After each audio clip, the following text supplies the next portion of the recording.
Beliau mengatakan sawabikul himam la tahrib aswarul akdar. Sawabikul himam la tahrib aswarul akdar. Sawabikul himam, himam jamaknya himmah, tekad, kemauan. Sawabik jamaknya sabit, yang kuat, yang tinggi. Sawabikul himam maksudnya adalah tekad yang kuat, kegigihan yang sungguh-sungguh. La tahrib aswarul akdar, tidak bisa menembus aswar, jamaknya sur. Sur kalau dalam bahasa Arab ini batasan.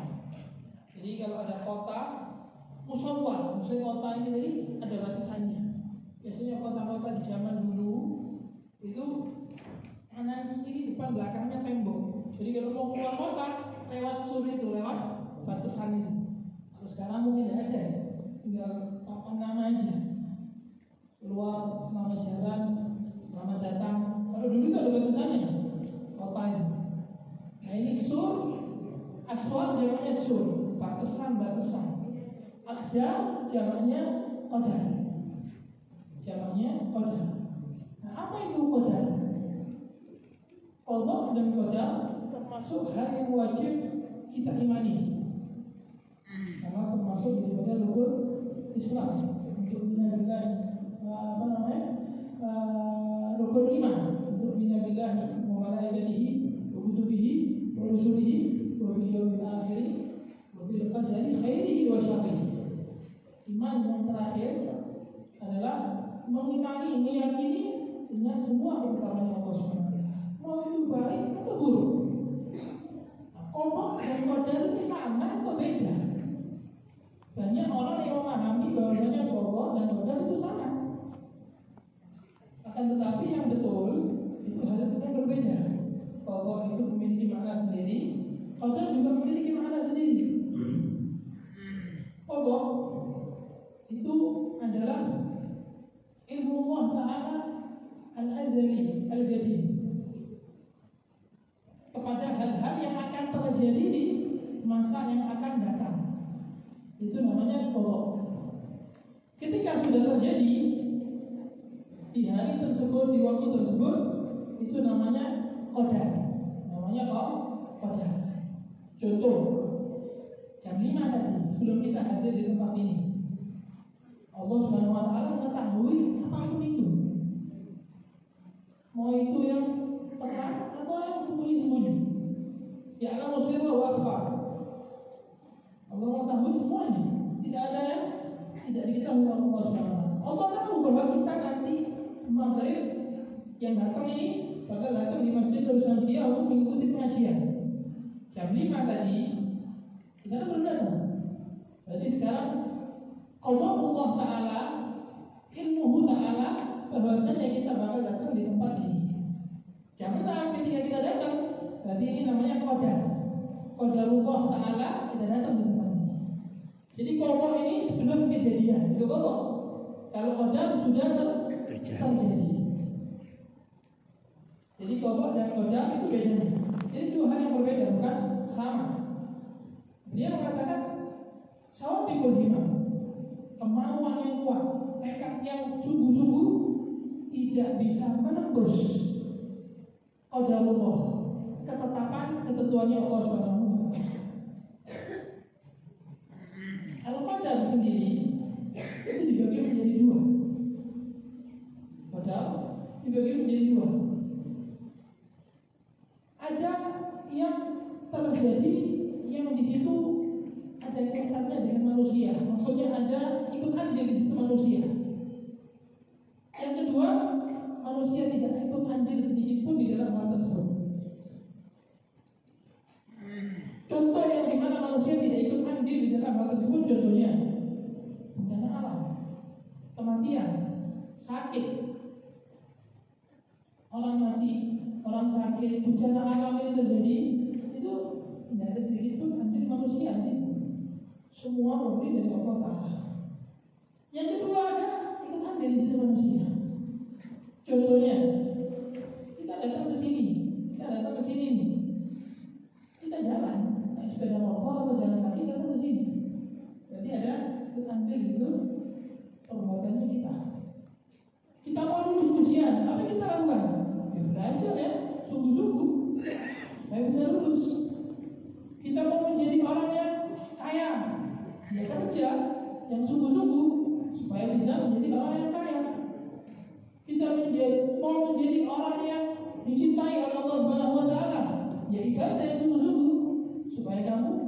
dicintai oleh Allah Subhanahu wa taala.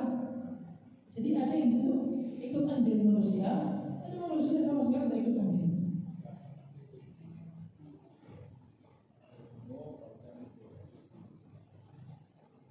Beliau mengatakan kegigihan, sungguh-sungguh tekad seseorang tidak bisa meropek atau menembus ketetapan yang sudah Allah tetapkan. Jadi kita sudah usaha mati-matian, tapi kalau Allah berkehendak A, maka tidak mungkin bisa dirubah. Kita sudah usaha mati-matian, belajar, ujian supaya lulus dan nilainya bagus. 1 bulan penuh belajar. Subhanallah, di hari pas ujian Allah menakdirkan kita sakit dan bisa ikut ujian. Sudah usaha, sungguh-sungguh ini, tapi kenyataannya tidak bisa ikut ujian, akhirnya tidak lulus. Padahal sudah sungguh-sungguh. Kita sudah kerja mati-matian, 1 hari 20 jam, tidurnya cuma 4 jam. Tapi kita dapatnya cuma sedikit. Karena Allah berkehendak cuma itu bagiannya kamu. Jadi walaupun kamu berusaha mati-matian, kamu tidak bisa melewati ketetapan yang sudah Allah tetapkan. Ketetapan yang sudah Allah tetapkan. Tapi Allah Subhanahu wa taala memerintahkan kepada kita untuk al-akhd bil asbab, untuk mengambil daripada sebab, melakukan daripada sebab. Kita ingin sukses, ingin lulus ujian. Gimana caranya? Belajar. Kita ingin menjadi orang yang berhasil dalam segi usahanya. Kita usaha, belajar dari pengalaman yang kita alami dan mencari tahu dari orang lain supaya kita sukses.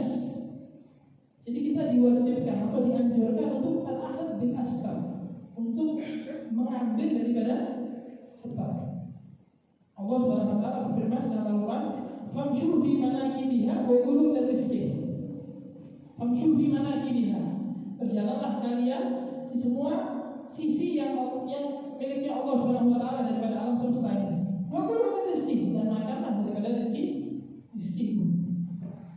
Jadi kita disuruh mencari rezekinya Allah Subhanahu wa taala. Dengan apa? Dengan berusaha, bukan dengan duduk. Nanti Allah bakal datangkan kita rezeki. Rezeki ada 2 memang. Ada rezeki yang dicari, ada rezeki yang tidak dicari, datang sendiri. Mungkin rezekimu ini jadi bukan yang datang sendiri, perlu dicari. Karena itu kamu harus usaha. Allah Subhanahu wa taala ngasih tahu, rezekimu ini nggak perlu dicari. Rezekimu ini dicari dan dikasih tahu. Supaya apa? Supaya kita ini tadi ada ikhtiar, ada usaha. Gak jadi orang yang malas, orang yang kerjaannya cuma tidur kok, disuruh usaha. Jadi al-akhd bil asbab ini harus. Al-akhd bil asbab harus. Nabi Muhammad SAW ketika menghadiri peperangan, beliau ini tadi bahwa perisai supaya ketika orang kufar menyerang ada tamengnya. Berarti ada ikhtiar Muhammad untuk menjaga dirinya. Bukan Muhammad, gak usah pakai perisai, gak usah pakai pedang, kita menang aja. Suatu yang tawar dan bodoh dalam dilakukan. Dan itu mustahil bagi Rasulullah SAW melakukan hal tersebut. Karena Rasulullah adalah orang yang paling berusaha dan orang yang paling tawakal kepada Allah Subhanahu wa taala. Jadi usaha dan tawakal ini tidak bertentangan. Tidak bertentangan. Nabi Muhammad adalah orang yang paling berusaha dan orang yang paling tawakal kepada Allah Subhanahu wa taala. Coba kita lihat ketika Nabi hijrah dari Mekah ke Madinah, apa yang dilakukan oleh Rasulullah? Rasulullah mengambil Sayyidina Abu Bakar untuk mengajak supaya Sayyidina Abu Bakar menjadi temannya hijrah. Kemudian menyiapkan 2 unta. Satu ditumpangi oleh Sayyidina Abu Bakar, satu ditumpangi oleh Rasulullah. Kemudian Rasulullah suruh menyalipkan 1 orang yang bertunjuk jalan. Menunjuk jalan supaya ketika jalan tadi tidak kesasar. Kemudian Rasulullah tidak lewat di jalan yang biasanya orang-orang lewati, tapi lewat di jalan yang lain, yang orang tidak nyangka mungkin bahwa Rasulullah lewat jalan tersebut. Dan Rasulullah menyuruh Sayyidina Ali untuk tidur di kasurnya. Supaya kalau Rasulullah pergi, orang-orang akan curiga, disangka Rasulullah ini masih tidur di dalam selimutnya.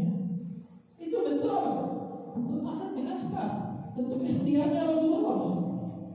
Bukan Rasulullah keluar, bismillah keluar aja. Enggak, semua perlu ditata, perlu kalau bahasanya perlu di-manage supaya bisa berhasil, bisa selamat. Kemudian ketika Rasulullah masuk gua, para kaum kafir Quraisy berada di depan gua. Kata Sayyidina Abu Bakar Siddiq, "Ya Rasulullah, kalau mereka melihat kaki mereka bakal melihat kita orang." Apa yang dikatakan Rasulullah? Sayyidul Mutawakkilin, orang yang paling tawakal. Tidak ada yang tawakal melebihi Rasulullah SAW. Beliau mengatakan kepada Sayyidina Abu Bakar, "Ya Abu Bakar, apa yang kamu sangka ketika ada dua orang, Allah mutsali itu rumah. Allah adalah yang ketiganya. Maksudnya Allah akan menjaga kita. La tahzan, innallaha ma'ana."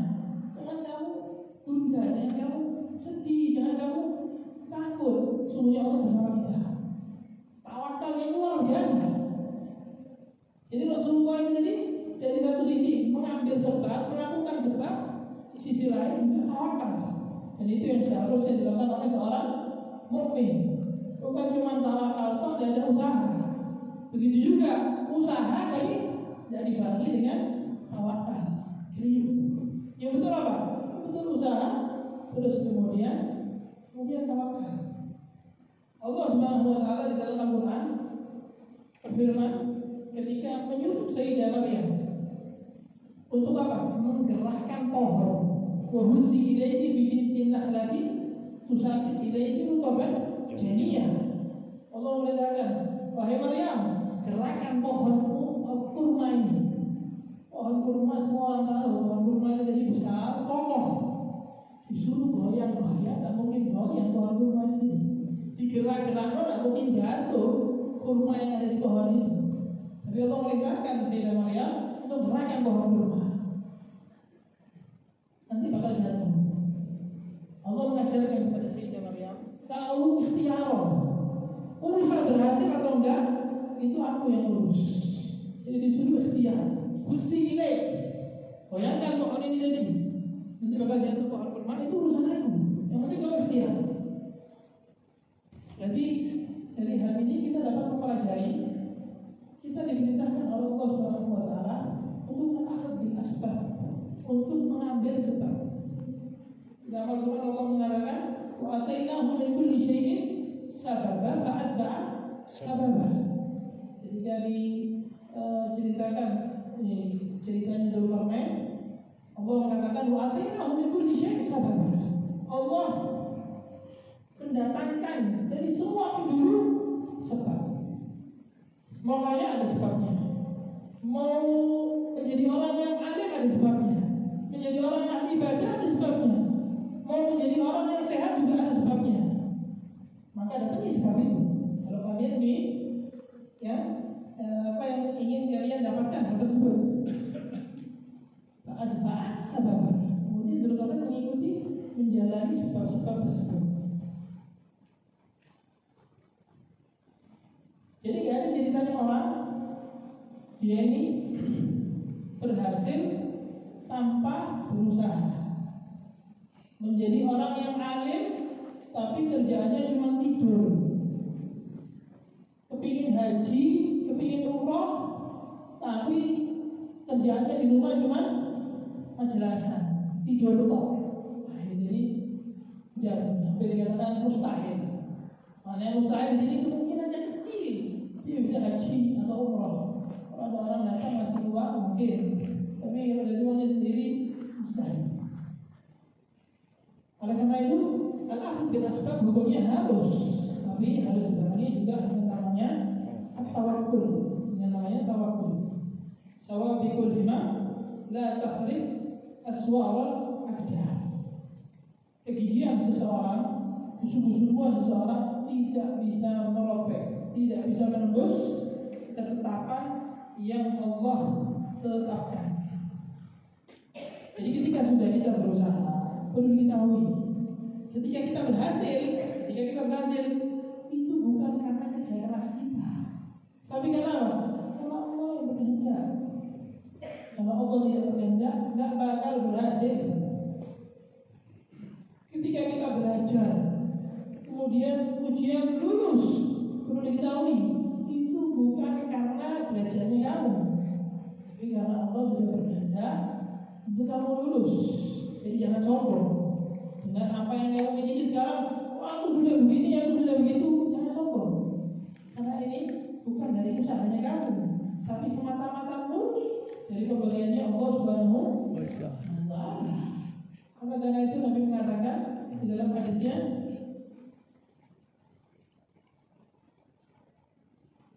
lan yudkhilal jannata ahadan amaluhu. Tidaklah seseorang masuk surga dengan amalnya dia. Jadi kita beramal nih. Puasanya Masya Allah, minta ampun. Kalau tahu perlu puasa kecuali hari-hari yang diharamkan oleh Allah. Sholatnya, ibadahnya Masya Allah. Sholat sunnah rawatib semuanya dilakukan. Sholat awabin, bainar maghrib wal isya 20 rakaat. Gak terawih ini, 20 rakaat awabin dilakukan sama dia. Duha 8 rakaat. Semua amalan baik dilakukan sama dia. Itu menjamin dia masuk surga? Enggak. Tapi ini tanda kemungkinan besar orang ini masuk surga. Tapi masuk surga bukan karena sebab amalnya, tapi karena sebab rahmatnya Allah Subhanahu wa Ta'ala. Oleh karena itu Nabi mengatakan, dan yudkhilal jannata ahadan amaluhu. Tidaklah seorang masuk surga dengan amalnya.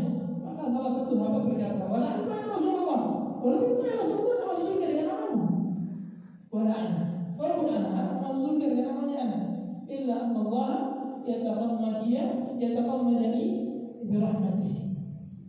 Akan tapi Allah Subhanahu wa Ta'ala telah melimpahkan rahmatnya kepadaku, maka itu bisa masuk surga. Nabi dijawab masuk surga, tapi bukan karena amalnya. Kenapa? Karena rahmatnya Allah Subhanahu wa Ta'ala. Begitu juga kita. Kita ini beramal, jangan merasa kita ini sukses berhasil karena usaha keras kita. Enggak, keliru total kalau ada orang begini seperti itu. Karena dalilnya ini dari depan mata kita.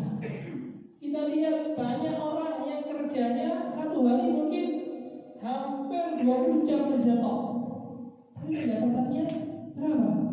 100.000, 200.000. Ada orang yang nyantai di rumah, pendapatannya 10 kali lipat lebih besar dari dia.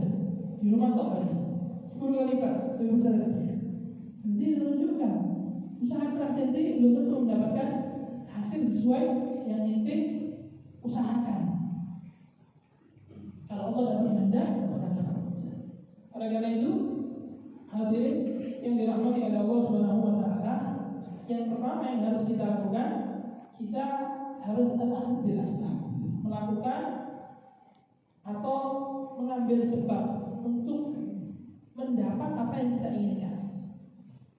Setelah itu, setelah kita sudah melakukan sebab tersebut, kita harus berkeyakinan bahwa apa yang kita lakukan itu tidak menyebabkan kita mendapatkan hal-hal yang kita inginkan. Kita usaha belajar, kita lulus bukan karena sebab usaha kita. Kita kerja, dapat uang banyak, itu uang kita dapatkan bukan karena sebab kerja kita, tapi semata-mata karena pemberian daripada Allah Subhanahu wa Ta'ala. Itu harus ditekankan kepada diri kita dan kepada kerabat kita agar tidak salah kaprah, tidak salah paham. Paling banyak di zaman sekarang orang itu salah paham. Mereka mengatakan, wes, gak usah kerja, tawakal aja. Maksudnya tawakal berarti apa? Di rumah tok, nanti rezeki datang. Jadi itu, bukan itu mana tawakal al-hakiki. Salah satu sahabat datang ke Rasulullah, ya Rasulullah, ana ini punya unta ya Rasulullah di depan. Unta ini tak ikat, terus aku tawakal, atau tak biarno dan tak ikat terus aku tawakal ya Rasulullah. Sampai dikatakan Rasulullah, ikilha, tawakal. Ikat tadi, macam tadi ikat. Kemudian tawakal. Berarti ini menunjukkan bahwasanya usaha mengikat supaya kita ini nggak lari tidak bertentangan dengan tawakal, tapi di satu kesatuan. Supaya sempurna tawakalnya Anda harus usaha. Faidah azamta tawakal Allah. Ketika kalian punya tekad, lakukan tekad itu, kemudian tawakal. Dan ketika sudah mendapatkan hasilnya, perlu diketahui hasil yang Anda dapatkan bukan karena usaha, tapi semata-mata karena pemberian daripada Allah Subhanahu wa Ta'ala.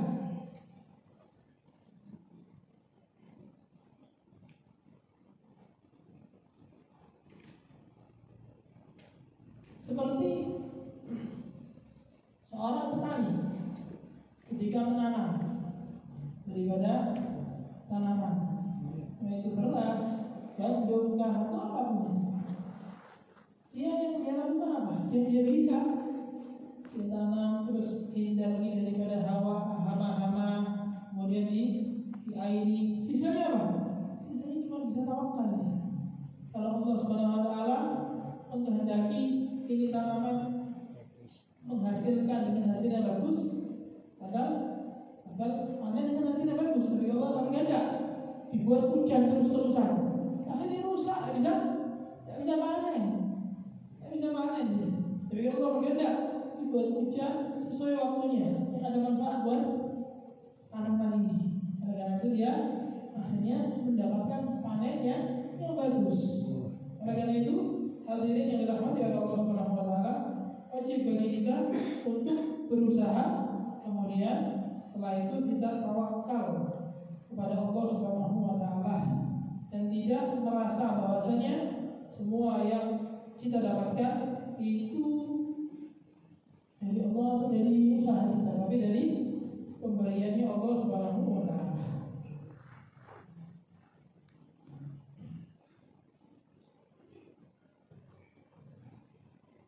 Kemudian dia mengatakan di hikmah yang setelahnya, arif nafsaka minat tadbir kama qama bihi khairu anka la takum bihi li nafsik.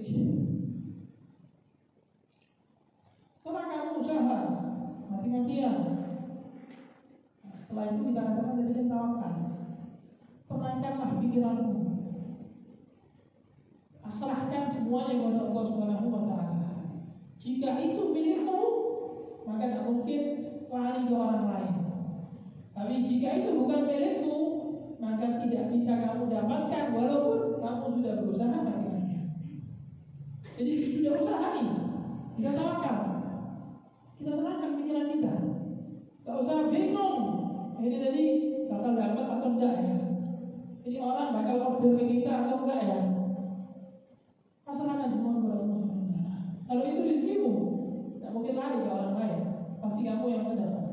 Tapi kalau itu bukan rezekimu, walaupun kamu usaha, mikir 1 kali 24 jam, tidak bakal beli di kamu, tapi beli di orang lain.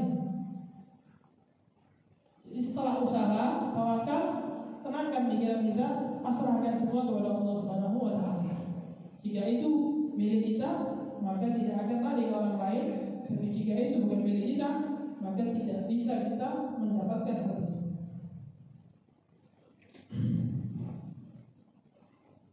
Seperti yang dilakukan oleh Rasulullah SAW. Ketika hijrah Rasulullah ini usaha, nyewa 2 unta, menyewa orang yang buat menunjuki jalan, terus lewat di jalan yang lain.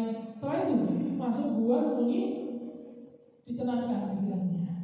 Kalau Allah berkehendak selamat, maka selamat. Kalau Allah berkehendak, karena ya bakal kena. Oleh karena itu ketika Sayyidina Abu Bakar bingung, bilang, ya Rasulullah, ini kalau mereka lihat bahwa kita bakal dibunuh kita, bakal dibunuh. Apa yang dikatakan Rasulullah? La tahzan, innallaha ma'ana. Wahai Abu Bakar, jangan bunda, jangan sumpah, jangan takut, sungguh Allah bersama kita. Jadi ini menunjukkan Rasulullah setelah usaha, semua dipasrahkan kepada Allah. Dan itu yang seharusnya dilakukan oleh seorang mukmin. Bukan sudah usaha dibikin terus. Kita arahin. Sudah usaha bikin terus. Tunggu harus ditunggu. Padahal harus buka isu. Padahal sudah pakai depannya nggak kasih masuk juga. Anda usaha cukup, sisanya masyarakat ke Allah Subhanahu wa Ta'ala. Yang keliru kalau Anda tidak usaha, toko ditutup, berharap ada orang datang, keliru. Buka tokonya, lakukan yang sekiranya buat orang bisa datang. Setelah itu pasrahkan kepada Allah Subhanahu wa Ta'ala. Coba kita tengok Sayyidina Hasan bin Ali radhiyallahu anhu. Beliau ini tadi punya toko. Ada yang bilang Sayyidina Hasan bin Ali, ada yang bilang Sayyidina Ali Zainal Abidin bin Husain. Punya toko, kemudian tokonya itu dijualkan, dapat penghasilan dari situ. Waktu sholat ditutup, pergi ke masjid sholat. Di tengah-tengah sholat kebakaran. Jadi sebelah-sebelahnya kebakaran semuanya. Akhirnya orang-orang teriak, ya Hasan, ya Ali, tokomu kebakaran. Apa yang dia lakukan? Kita orang dengar itu, sholatnya paling dicepetno. Itu sudah khoyirnya orang. Sholatnya cepetno, salam langsung. Tapi kebanyakan dibatalkan sholatnya. Untuk apa? Dia tubuhnya kebakaran atau enggak? Ini Sayyidina Hasan bin Ali sama sekali tidak mengurangi sholatnya dia. Yang biasanya sholat bagaimana? Ya sholat di waktu itu seperti ini. Segi sunnahnya, dalam segi wajibnya semuanya dilakukan. Setelah salam, orang-orang datang. Sayyidina Hasan bin Ali, wahai cucu Rasulullah, tokomu kebakaran. Tadi dibilangi kok tetap lanjut sholat. Apa yang dikatakan sama beliau? Aku ini tadi buka usaha, karena Allah merintahkan aku untuk buka usaha. Famshu fi manakibiha wa kulu min rizqihi. Fa idza qudiyatis shalah fantashiru fil ardi wabtaghu min fadlillah. Jadi Allah dulu kita usaha, hanya buka toko. Tapi aku malu kepada Allah Subhanahu wa Ta'ala. Aku tinggalkan Allah di dalam sholatku ketika aku bersamanya untuk perkara yang aku buka karenanya. Karena itu ini tidak urusan. Karena aku yakin Allah akan menjaganya. Ini tawakalnya luar biasa. Tawakalnya luar biasa. Jadi al-akhir bil asbab dilakukan. Kemudian setelah itu tawakal juga dilakukan. Ditenangkan pikirannya, tak mikiri hal-hal yang aneh-aneh. Itu yang harus kita lakukan seharusnya. Bukan kita ini tadi bingung dengan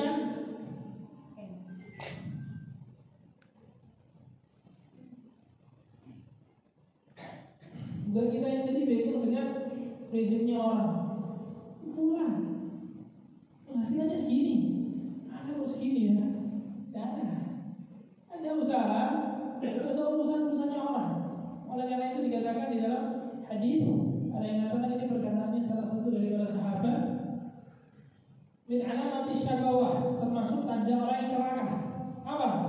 Dia melihat kepada orang lain yang berada di atasnya, yang berkaitan dengan perkara duniawi, dan melihat orang lain yang berada di bawahnya yang berkaitan dengan perkara ukhrawi. Ini min alamati syaqawah, tanda orang celaka. Itu dia melihat orang lain masalah materi, melihat orang yang di atasnya dia. Misal dia menghasilkan 10 juta, fulan dapatnya 100 juta atau 1 miliar, aku dapat 10 juta ya. Tapi melihat masalah ibadah, melihat orang yang di bawah dia. Biasanya sholat duha 2 rakaat. Lihat orang lain, fulan sholat duha mending sholat duha 2 rakaat. Jadi perkara ukhrawi melihat di bawahnya, perkara duniawi melihat di atasnya. Ini tanda orang celaka. Kita lihat diri kita ada tanda-tanda itu atau enggak? Kalau ada tanda itu bilang no. Daripada kita menjadi orang yang celaka, seharusnya dibalik. Perkara ukhrawi kita lihat di atas kita, perkara duniawi kita lihat di bawah kita. Masalah sholat, masalah puasa kita lihat yang lebih hebat dari kita. Kita sholat 2 rakaat, pulang sholat duhanya 6 rakaat. Kita belum sholat witir, pulang sholat witirnya 3 atau 11 rakaat. Kita tidak sholat puasa Senin Kamis, kita lihat orang yang puasanya Senin Kamis di rumah. Tapi perkara duniawi kita lihat orang yang di bawah kita. Kita dapat 10 juta, kita lihat orang yang di bawah. Banyak orang yang tidak bisa makan. Banyak orang yang makan tapi dengan makanannya tidak seperti kita makan.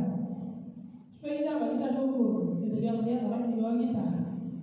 Ketika kita melihat orang di atas kita dalam segi perkara ukhrawi, supaya kita terpacu, termotivasi, dia bisa masuk kita nggak bisa.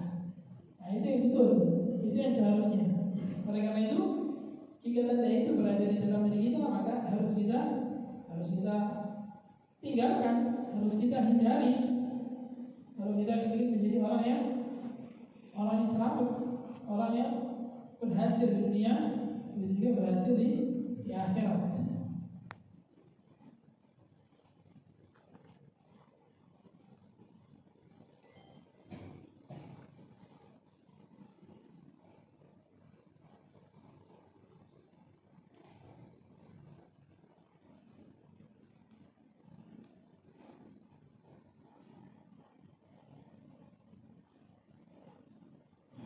Kemudian tadi kita katakan masalah wudhu dan qadar, ketetapan dan ilmu Allah Subhanahu wa taala tentang apa yang terjadi.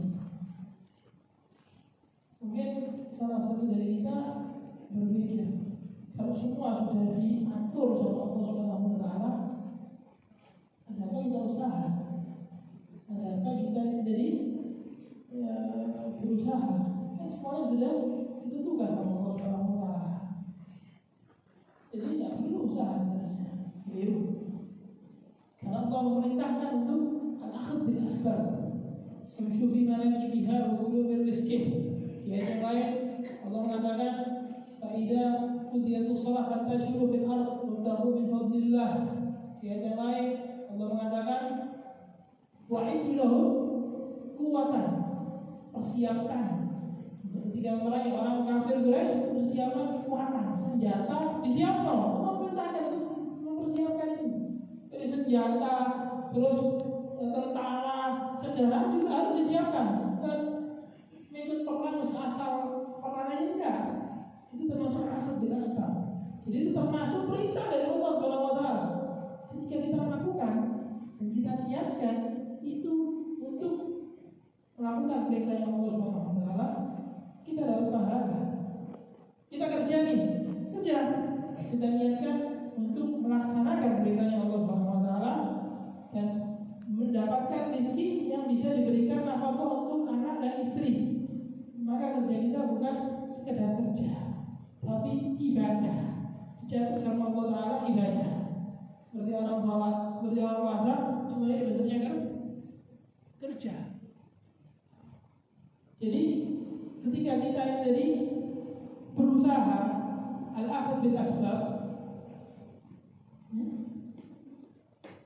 al-akhd bil asbab itu kita ini telah melakukan kewajiban yang telah Allah wajibkan kepada kita. Kemudian al-qada wal qadar khairuhu wa syarruhu atau khairuhu wa syarruhu min Allah taala.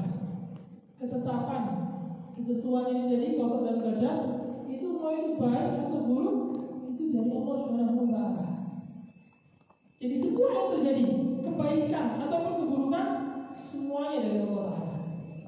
Ada orang maksiat, ini dari Allah taala. Ada orang kafir, ini kehendak Allah taala. Palestina perang tidak berhenti, ini kehendak Allah taala. Tsunami, banjir bandang di Sumatera, di daerah ini, daerah itu, ini kehendak Allah Subhanahu wa taala. Jadi baik dan buruknya ini semuanya yang terjadi di alam semesta itu semuanya tidak keluar dari kehendaknya Allah Subhanahu wa taala. Masyaallah, wa ma lam yasha' lam yakun. Yang dikehendaki bakal terjadi, yang tidak dikehendaki tidak akan terjadi. Jadi yang terjadi ini semua kehendak Allah taala. Mau itu buruk menurut kita atau itu baik menurut kita, semua dari Allah taala. Contoh yang buruk menurut kita, Palestina diserang, berapa puluh ribu orang mati, anak kecil, perempuan, banyak yang mati. Menurut kita itu buruk, tapi itu sesuai dengan kehendak Allah taala. Ada orang maksiat, zinakah atau membunuh orangkah dia, buruk, tapi itu sesuai atau kehendaknya Allah walaupun buruk. Al-khair wa syarr kullun minhuma min Allah. Semua dua-duanya itu dari Allah Ta'ala. Walaupun keburukan. Mungkin kita agak bingung, kok bisa keburukan dari Allah? Padahal Allah Subhanahu wa Ta'ala ini jadi tidak suka hal yang buruk. Allah suka hal yang baik. Pertama, keburukan dan kebaikan itu tadi menurut kita buruk, mungkin menurut orang lain tidak buruk. Jadi ini perkara nisbi. Jadi menurut orang bilang A, orang lain bilang B. Jadi bukan perkara yang pasti. Contoh, perang di Palestina, dijajah mati-matian, buruk. Menurut kita buruk, kita muslimin diserang. Tapi menurut orang yang dia aslinya kafir, melihat sabarnya orang Palestina, akhirnya dia dapat hidayah. Karena sebab itu, akhirnya dia masuk Islam. Karena sebab itu, masuk Islam karena apa? Karena sebab melihat orang Palestina yang sabar luar biasa. Jadi menurut dia itu bukan perkara yang buruk, karena dia dapat hidayah dari situ. Begitu juga yang lainnya. Menurut kita buruk, tapi menurut orang lain belum tentu buruk. Kita sakit, buruk menurut kita. Tapi menurut dokter, saya kan dokter, kalau dokter itu uang dokter. Kalau tidak ada yang sakit, ya itu uang. Berarti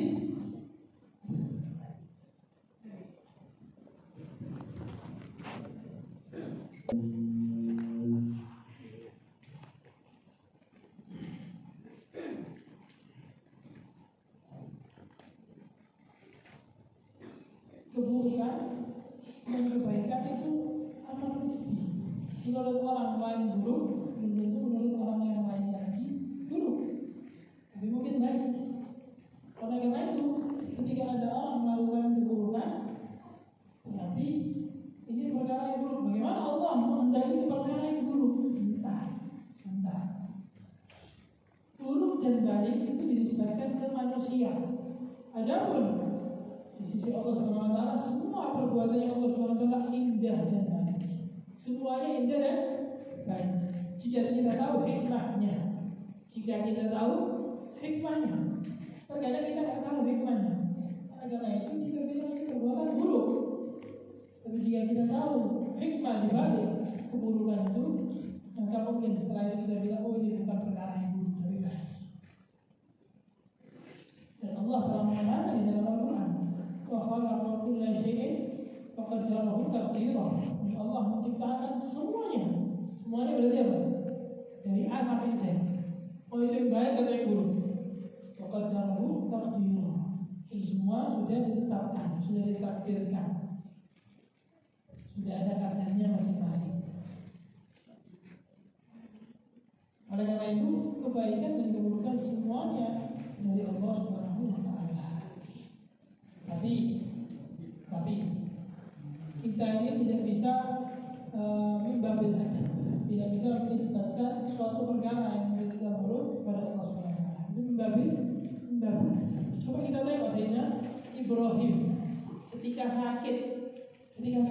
Nah, itu perkara buruk. Apa yang beliau katakan? Fa idza maritu fa huwa yashfi. Ketika aku sakit, siapa yang buat sakit sih? Allah yang buat sakit.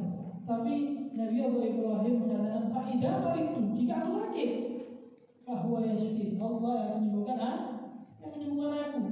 Yang buat sakit Nabi Ibrahim Allah, yang menyembuhkan ya Allah. Tapi Nabi Ibrahim ketika sakit tidak bilang aku sakit. Tidak bilang Allah yang menyakitkan aku, tapi aku sakit. Jika aku sakit, aku yashfi. Maka Allah yang akan menyembuhkan aku. Oleh karena itu, termasuk daripada iman yang benar adalah mengimani kepada Allah dan badannya Allah Subhanahu wa Ta'ala, mau itu baik atau buruk. Dan perlu ditekankan lagi bahwasanya semua usaha kita yang kita lakukan itu hasilnya itu bukan karena sebab usaha yang kita lakukan, tapi semua semata-mata dari Allah Subhanahu wa Ta'ala. Dan poin yang kedua, ketika kita melakukan usaha sebegitu giginya, sebegitu getolnya, tidak bisa melawan atau menembus semua yang sudah ditetapkan oleh Allah Subhanahu wa Ta'ala. Dan yang ketiga, Ketika kita sudah usaha, maka setelah itu kita harus tawakal, menenangkan pikiran kita. Jangan kepikiran A dan B, kita pasrahkan semuanya kepada Allah Subhanahu wa Ta'ala. Itu yang seharusnya dilakukan oleh seorang mukmin yang benar-benar beriman kepada Allah Subhanahu wa Ta'ala. Allahu a'lam. Mungkin ada yang perlu ditanyakan? Bapak, yang bisa dijawab, insyaallah bisa. Lebih afdal mana? Ikhtiar dulu dengan usaha. Habis ikhtiar usaha. Sekarang ikhtiar, maksudnya usaha. Ikhtiar usaha itu sama. Ikhtiar bahasa Arab, usaha bahasa Indonesia. Jadi ikhtiar sekarang, ikhtiar apa? Ya usaha. Oh, maksudnya berdoa dulu baru usaha. Seharusnya stepnya ya, usaha, doa. Jadi usaha terus doa. Doa dulu tapi tidak ada usaha. Ini usaha sudah ada. Terus begitu doa. Doa dulu. Terus besoknya itu usaha ada. Kita doa dulu berdoa Ta'ala. Seharusnya dibalik. Ikhtiar terus baru setelah itu doa. Jadi ada ikhtiar, kemudian doa supaya usaha ini tadi jadikan berhasil. Usaha ini kamu lakukan supaya berhasil. Kalau doa dulu terus usaha, boleh tapi terdapat usaha terus doa. Kemudian Usaha sudah tawakal. ada. Usahanya sudah ada. Oh, sudah ada usahanya. Usahanya sudah ada. Tapi Dibalik dengan doa. sudah. Nah, doa dulu. Tidak ada usahanya. Nah, ya ketika usaha tidak ada ya dibalik dengan doa. Dibalik dengan doa setelah itu supaya Allah Subhanahu Wa Taala menggampangkan semua urusan kita. Menggampangkan semua urusan kita.